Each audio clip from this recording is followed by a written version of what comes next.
Bem-vindo ao tecelão dos pesadelos. Já sentiu aquele arrepio inesperado, como se alguém estivesse te observando no escuro? Ou teve aquela sensação de que algo simplesmente não está certo, mesmo sem explicação? Aqui desenterramos os relatos mais aterrorizantes e os eventos sobrenaturais que desafiam a compreensão humana. Mas cuidado, nem todos têm coragem de assistir até o fim. Será que você consegue? Se sim, inscreva-se agora e ative o sininho. Prepare-se, pois o que você está prestes a ver podem ser os relatos mais assustadores de todos. Agora vou compartilhar com você 4 relatos sobrenaturais que vão te deixar sem dormir.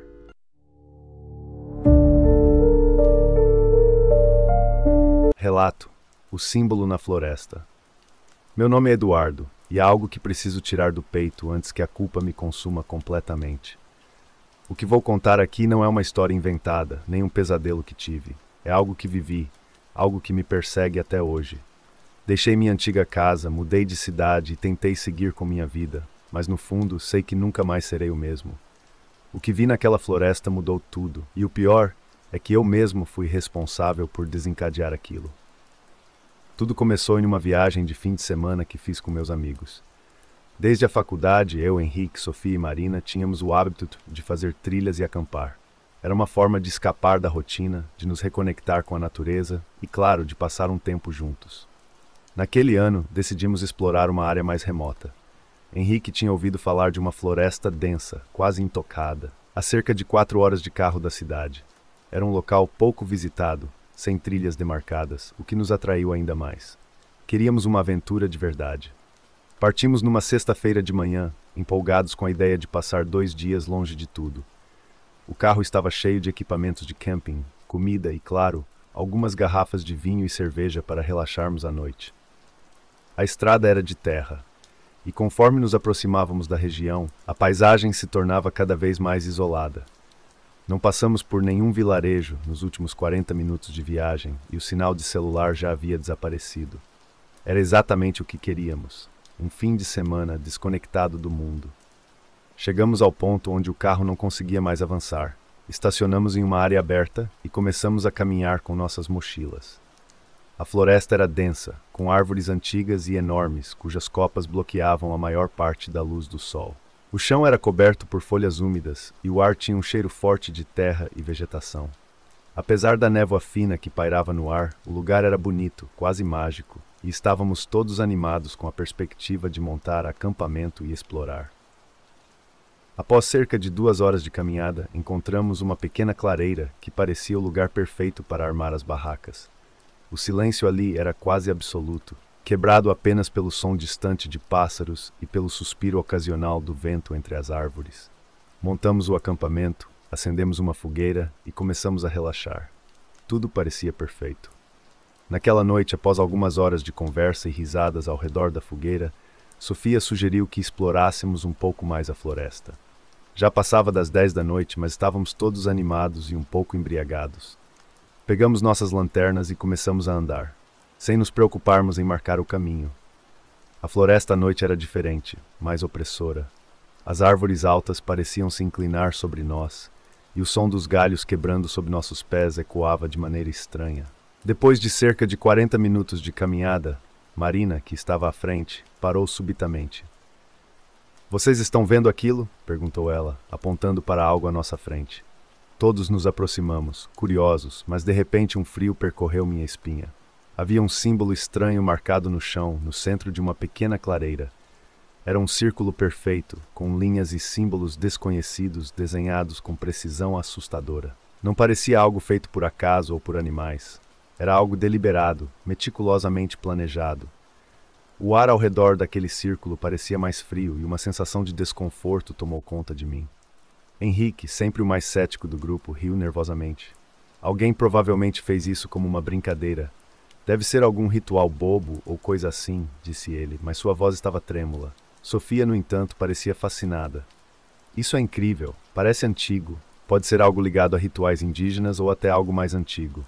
Deveríamos tirar fotos." Ela já estava de joelhos, examinando o símbolo de perto. Eu, por outro lado, sentia que devíamos sair dali o quanto antes. Algo naquele lugar estava errado. O ar estava pesado, como se algo nos observasse das sombras.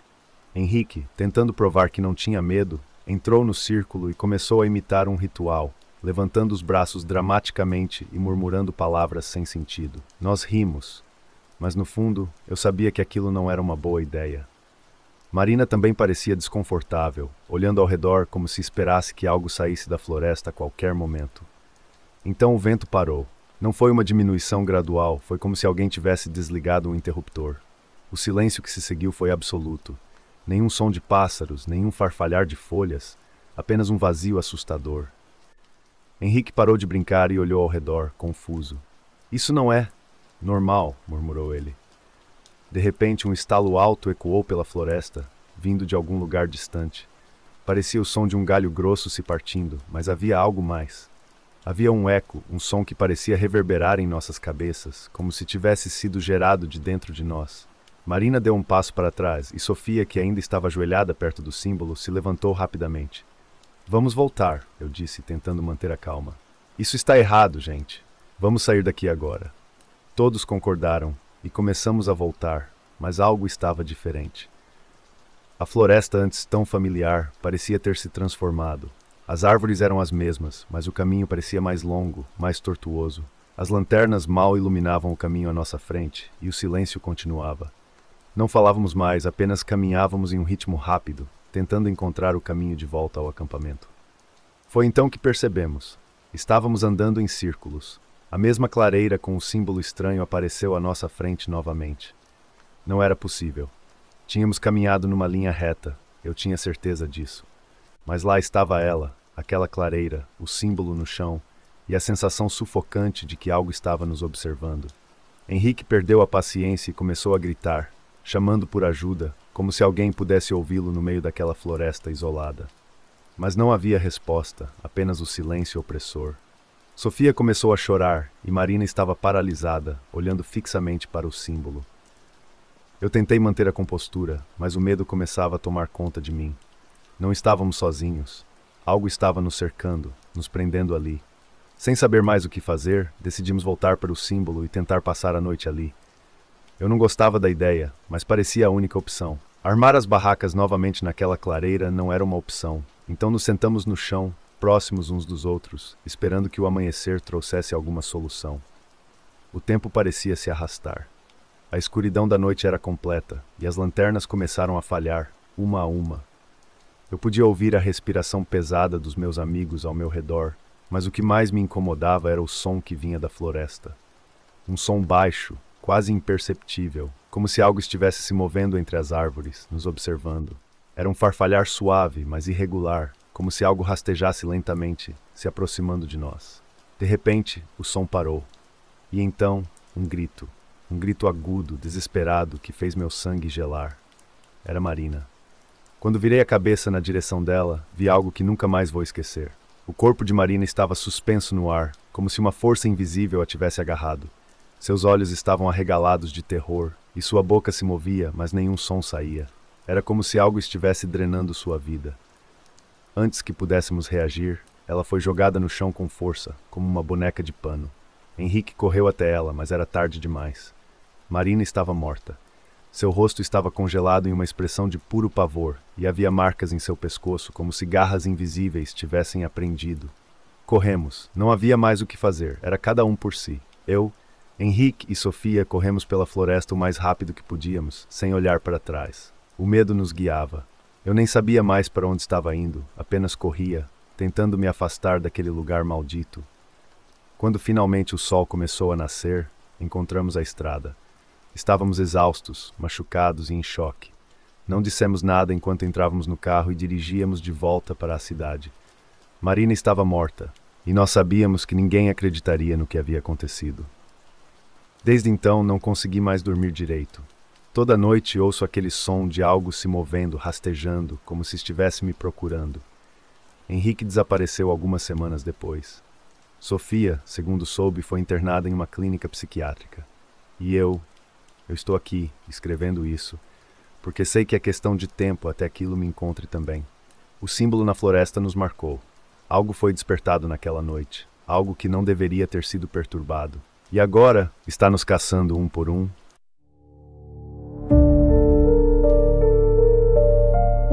Relato: A Casa na Estrada da Serra.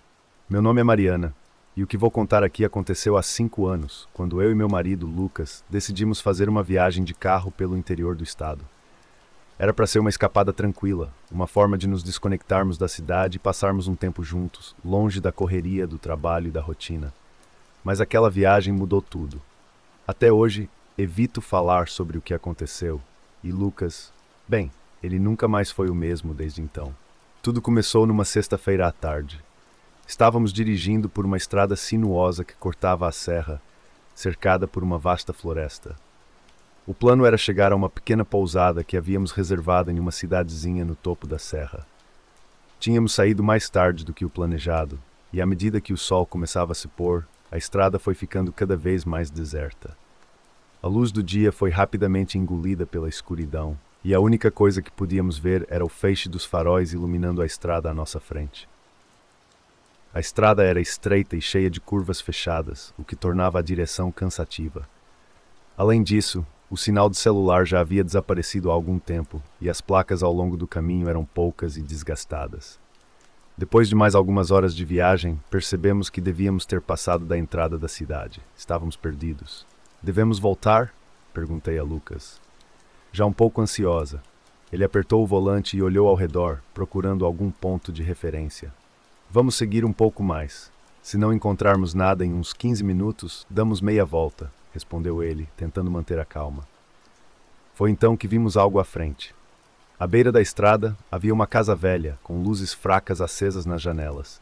Parecia uma casa de fazenda, com um jardim mal cuidado à frente, cercado por uma cerca de madeira quebrada em alguns pontos.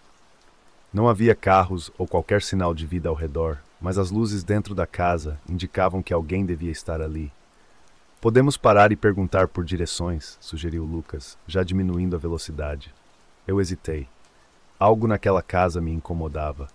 Talvez fosse o fato de estar tão isolada ou a aparência de abandono que ela tinha, apesar das luzes acesas.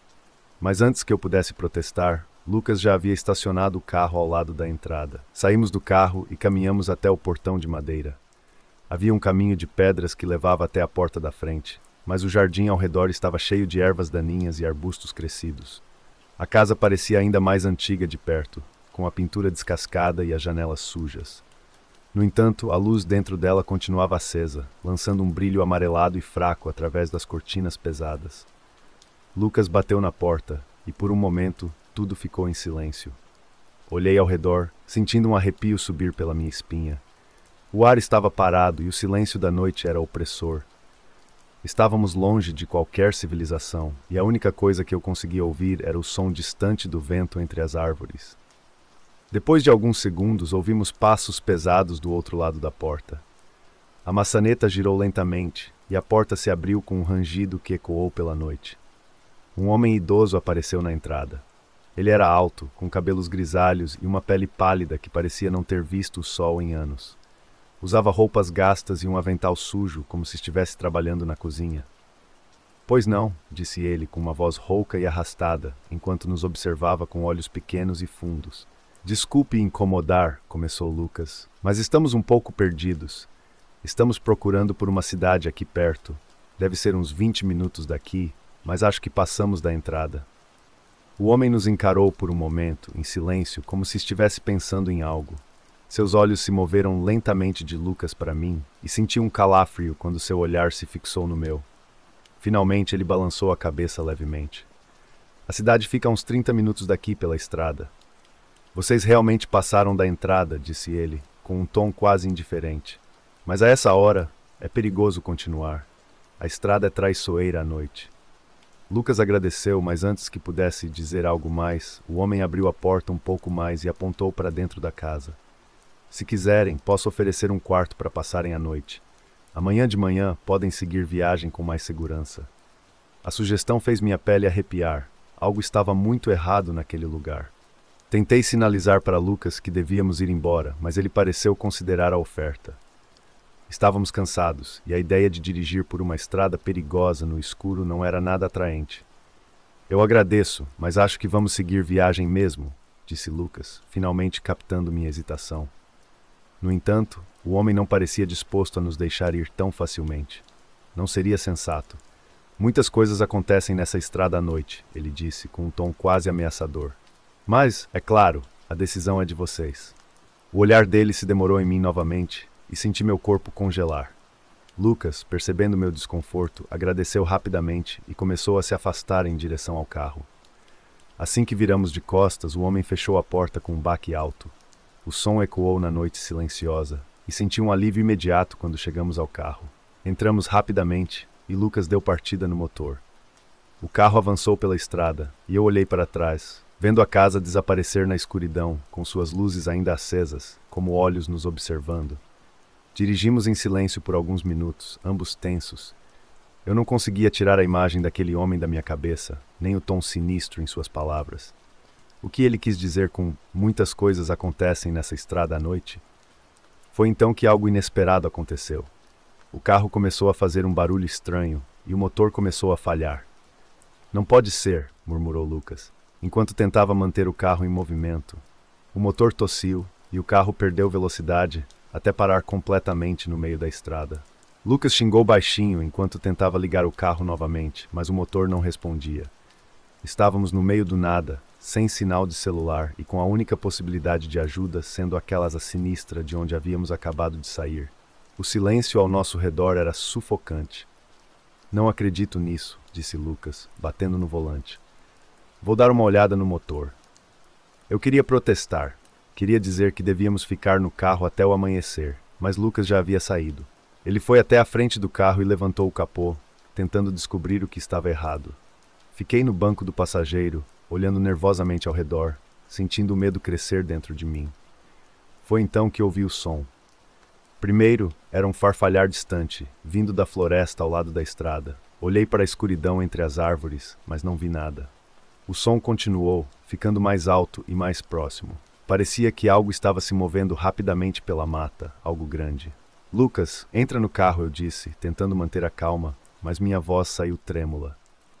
Ele não me ouviu. Estava concentrado no motor, murmurando algo para si mesmo. O farfalhar se transformou em um estalo alto, como se galhos estivessem sendo quebrados. Olhei novamente para a floresta ao lado da estrada e então vi. Entre as árvores havia algo se movendo. Era uma sombra, uma figura alta e magra, com braços longos demais para um ser humano. Seus olhos brilhavam com um brilho fraco, como duas pequenas luzes no escuro. "Lucas, agora!", gritei desesperada. Ele finalmente olhou para mim, confuso, mas antes que pudesse reagir, a figura saiu da floresta. Ela se movia de forma irregular, como se seus ossos estivessem quebrados, mas ainda assim era rápida, muito rápida. Em segundos estava na beira da estrada, a poucos metros de nós. Lucas viu e o pânico tomou conta dele. Ele correu de volta para o carro e entrou, trancando as portas. "O que é isso?", ele gritou, enquanto tentava ligar o carro novamente, mas o motor continuava morto. A figura ficou parada na beira da estrada, nos observando. Sua forma era indistinta, quase como se estivesse envolta em sombras.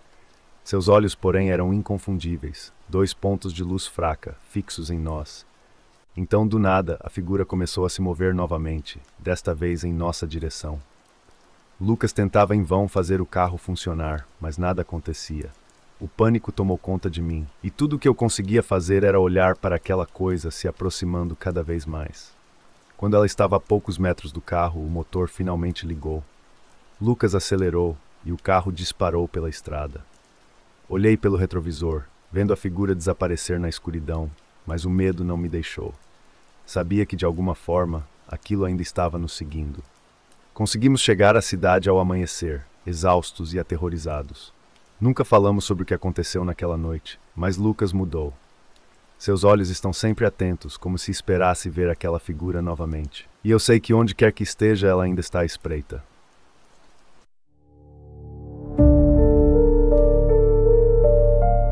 Relato: O Quarto Lacrado.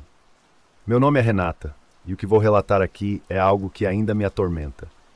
Já se passaram 3 anos desde que isso aconteceu, e mesmo depois de tanto tempo, ainda acordo no meio da noite com o coração disparado, suando frio, com a sensação de que aquilo que encontrei naquela casa ainda está me observando, à espreita, esperando o momento certo para se mostrar novamente.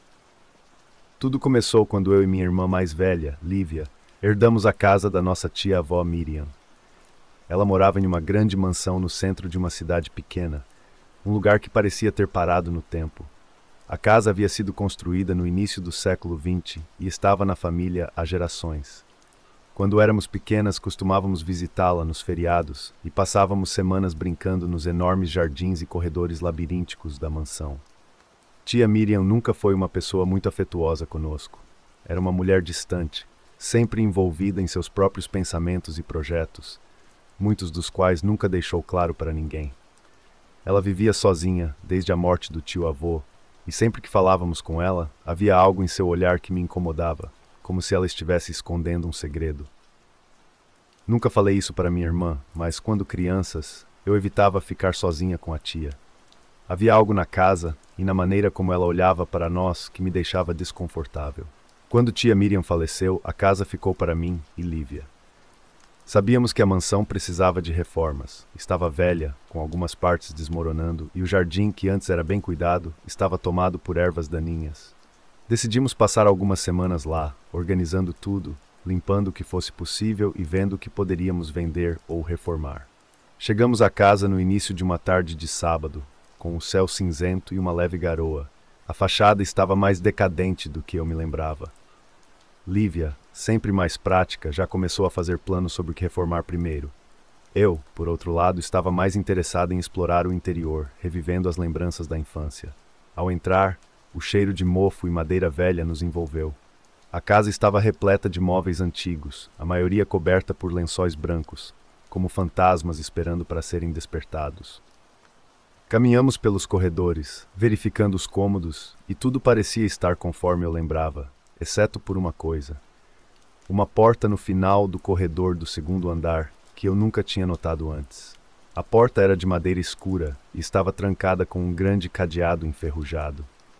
Tentei lembrar se em alguma das nossas visitas de infância eu tinha visto aquela porta, mas não conseguia recordar. Perguntei a Lívia, mas ela também não se lembrava. Curiosas, decidimos investigar. Procuramos por toda a casa, abrimos gavetas e armários, até que encontramos uma pequena chave de bronze em uma gaveta da escrivaninha da sala de estar.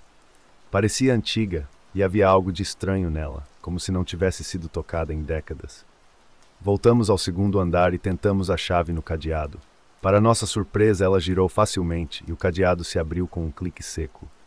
Quando abrimos a porta, um cheiro forte e enjoativo nos atingiu, como algo que havia sido fechado e esquecido por muito tempo.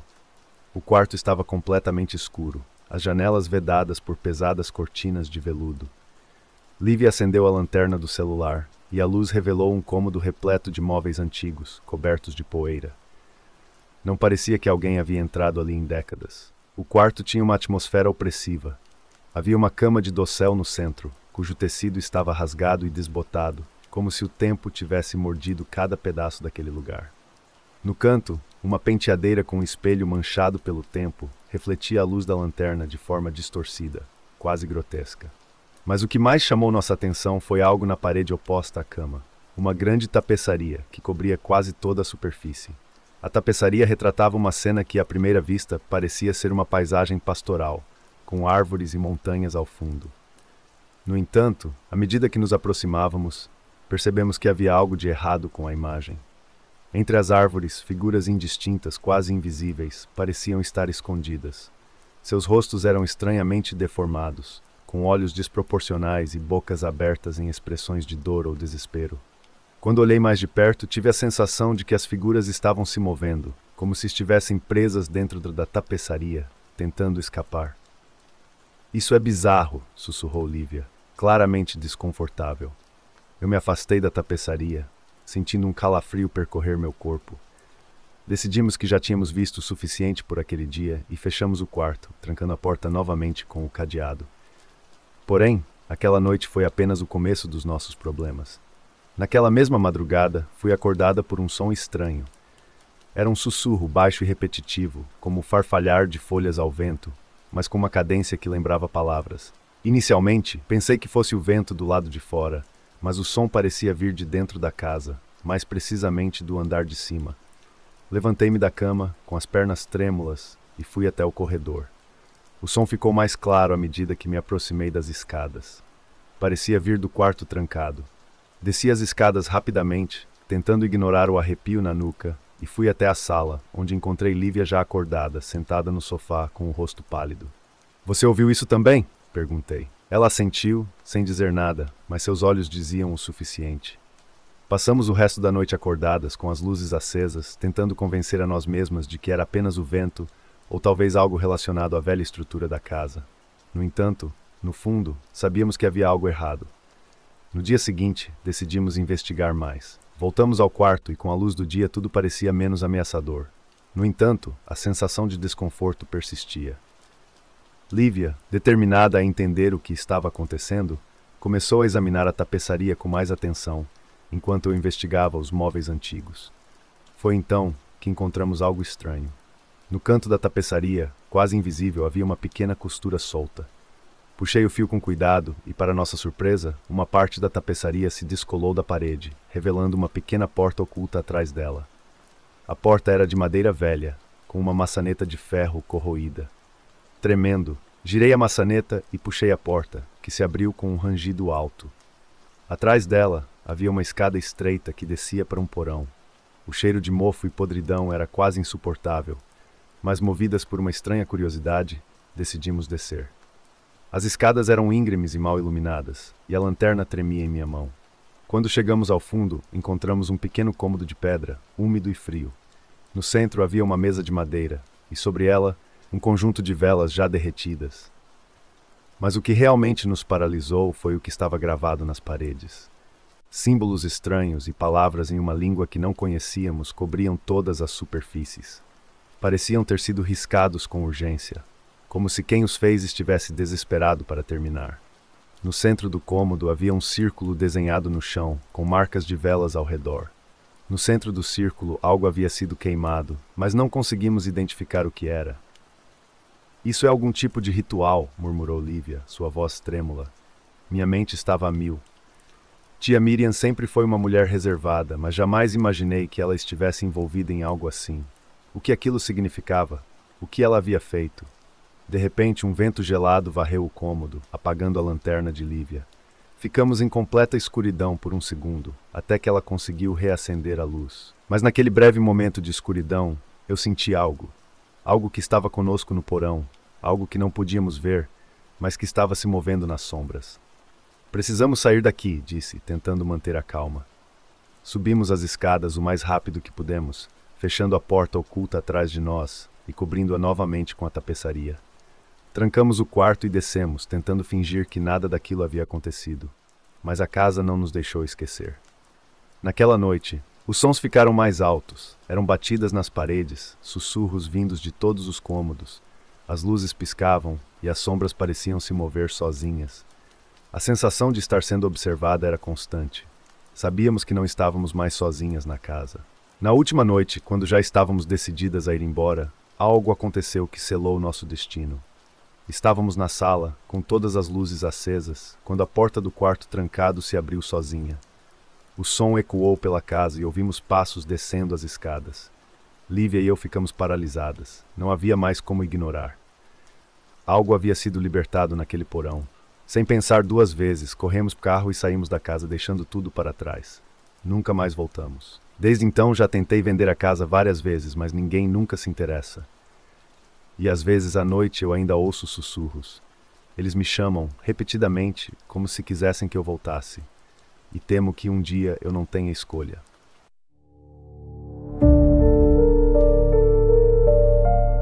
Relato: o apartamento 304. Meu nome é Daniel, e até hoje tento racionalizar o que aconteceu comigo. Eu era uma pessoa cética, não acreditava em fantasmas, espíritos ou qualquer tipo de fenômeno sobrenatural. Para mim, tudo tinha uma explicação lógica, científica, mas o que vivi no apartamento 304 mudou completamente minha perspectiva. E honestamente, não sei se algum dia conseguirei voltar a ser quem eu era. Tudo começou quando me mudei para São Paulo, em busca de uma nova oportunidade de trabalho. Eu havia conseguido um emprego numa agência de publicidade e, com a correria da mudança, não tive muito tempo para escolher o lugar onde ia morar. Encontrei um apartamento no centro da cidade, bem localizado e com um aluguel surpreendentemente acessível. Era um edifício antigo, construído nos anos 50, mas ainda bem conservado. O porteiro, seu Vicente, era um senhor simpático que parecia trabalhar ali desde o início dos tempos. O apartamento 304, no qual me instalei, era compacto, mas tinha tudo o que eu precisava. Uma sala pequena, um quarto, um banheiro e uma cozinha.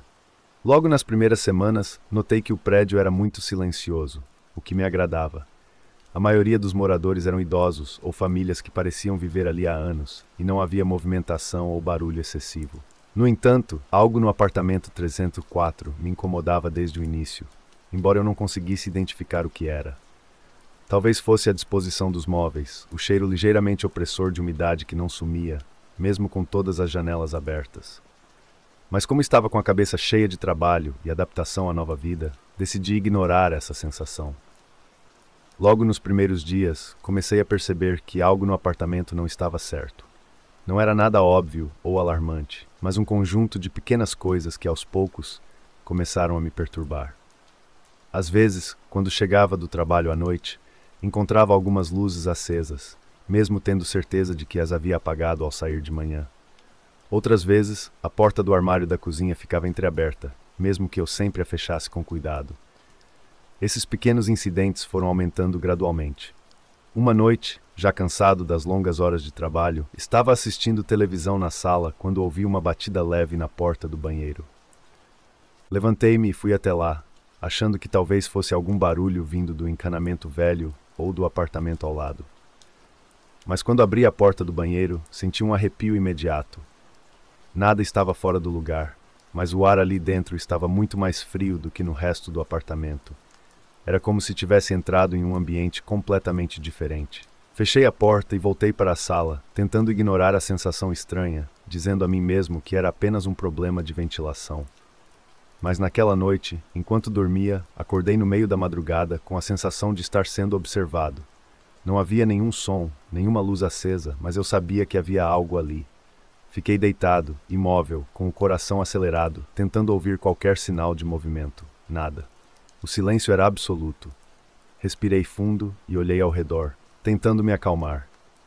Foi então que percebi que a porta do armário no canto do quarto estava ligeiramente aberta. Eu tinha certeza de que a havia fechado antes de dormir. Levantei-me devagar, com as pernas trêmulas, e fechei a porta com mais força desta vez. Nos dias seguintes, comecei a sentir uma presença constante no apartamento. Era como se eu nunca estivesse realmente sozinho, como se algo ou alguém estivesse sempre me observando, à espreita, invisível. O ar parecia estar carregado, denso, e eu comecei a ter dificuldades para dormir. Sempre que fechava os olhos, ouvia ruídos baixos, como sussurros distantes ou o som de passos leves no corredor. Certo dia, decidi conversar com o porteiro, seu Vicente, sobre o prédio. Perguntei se ele sabia algo sobre o histórico do apartamento 304. Ele ficou em silêncio por um momento, como se estivesse escolhendo cuidadosamente as palavras antes de responder. "Olha, seu Daniel", começou ele, coçando a cabeça. "Esse prédio é antigo, sabe? Muitas histórias por aqui, mas o 304...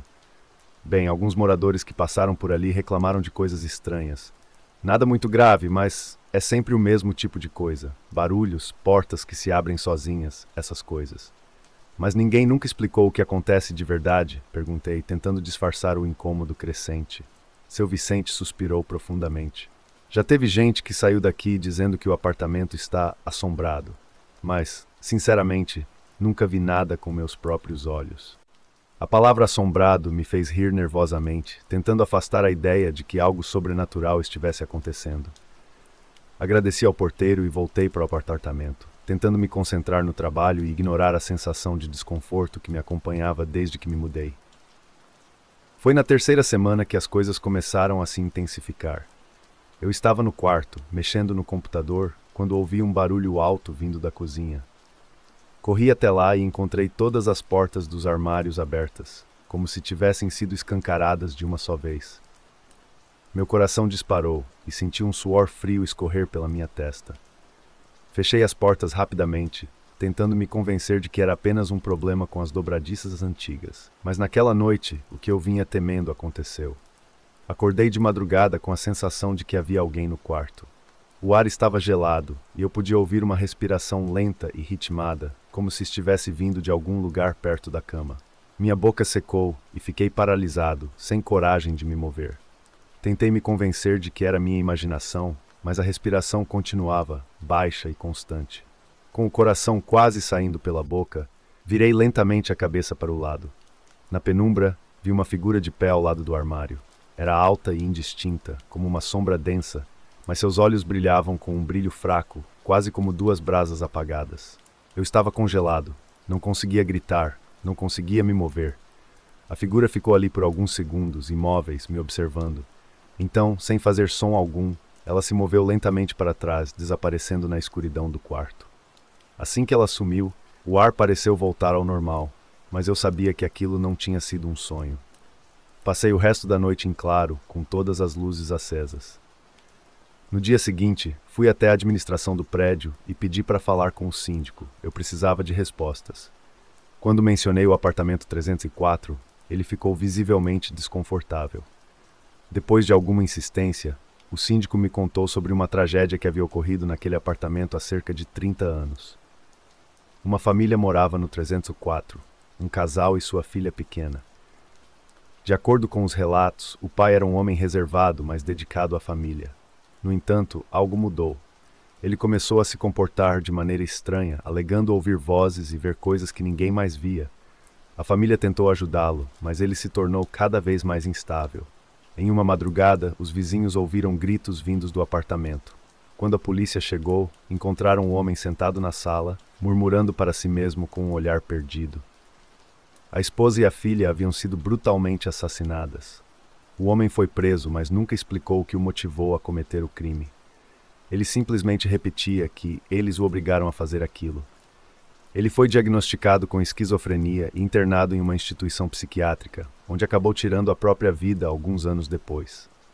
Depois que a tragédia aconteceu, o apartamento ficou vazio por muitos anos.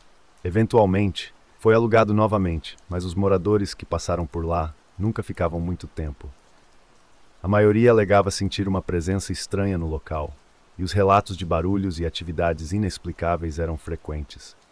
Ao ouvir essa história, senti um arrepio percorrer minha espinha. Decidi que não poderia continuar morando ali. Naquela mesma noite, comecei a organizar minhas coisas para sair do apartamento o mais rápido possível. Mas parecia que o próprio apartamento não queria que eu fosse embora. Enquanto eu empacotava minhas coisas, as luzes começaram a piscar. O som de passos ecoava pelo corredor, ficando cada vez mais alto. Minha respiração estava acelerada, e de repente a porta do quarto bateu com força, como se alguém a tivesse fechado violentamente. Corri para a porta de entrada, tentando abrir, mas parecia trancada, mesmo sem estar com o ferrolho. Foi então que ouvi, nitidamente, uma voz sussurrando meu nome. Daniel. Parecia vir de todos os lados ao mesmo tempo, como se as paredes estivessem sussurrando. Golpeei a porta com todas as forças, e finalmente ela cedeu. Saí do apartamento sem olhar para trás, descendo as escadas o mais rápido que pude. Nunca mais voltei. Hoje moro em outro lugar, longe daquele prédio. Mas às vezes, no silêncio da noite, ainda ouço aquela voz sussurrando meu nome, como se o apartamento 304 ainda estivesse me chamando de volta. E, em meus piores pesadelos, me vejo lá novamente, preso com aquela figura sombria ao lado da cama, observando, esperando. Se você ficou arrepiado com esses relatos, não pare por aqui. Temos muitos outros vídeos sobre relatos reais aterrorizantes, onde exploramos eventos inexplicáveis que desafiam a lógica. E lembre-se, se ainda não se inscreveu no Tecelão dos Pesadelos, faça isso agora e ative o sininho para garantir que nenhuma história assustadora escape de você. Deixe seu like se gostou do vídeo e compartilhe com alguém que também adora um bom susto.